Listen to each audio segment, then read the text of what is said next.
War Vets Sharpen Knives Against ED. By Nkobani Ndilavu, the 16th of September 2025. Spread the love. War veterans have vowed to confront President Emerson Mnangagwa and businessman KUTYA Tagwari over the controversial land tenure program, which they say threatens to privatize land ownership and reverse the agrarian reforms won through the liberation struggle. Mnangagwa introduced the land tenure implementation program in October 2024, replacing offer letters and 99-year leases with title deeds. The president later appointed Tagwari, who is under United States sanctions for alleged corruption, as chairperson of the implementation committee. Under the plan, farmers are required to pay a $500 per hectare levy, which critics say shifts the burden of compensating former white commercial farmers from the state onto individual beneficiaries. Meeting in Bulawayo on Saturday, the Zimbabwe National Liberation War Veterans Association,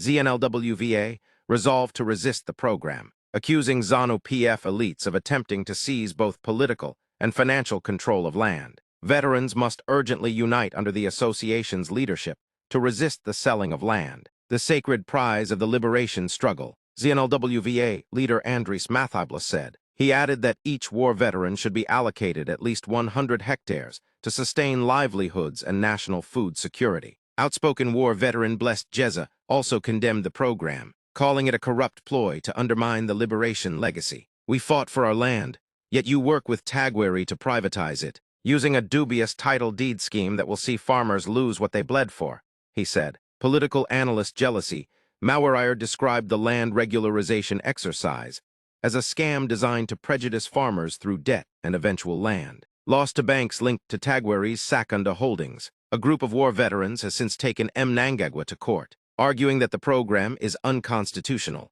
In his affidavit, war veteran Joseph Chingua said land acquired under reform cannot be alienated without an act of parliament. Agricultural land cannot be privatized outside the framework of the Constitution, he argued. The standoff sets the stage for a potential clash between Mnangagwa's administration and the veterans of the liberation struggle, who insist that land must remain a collective heritage of all Zimbabweans.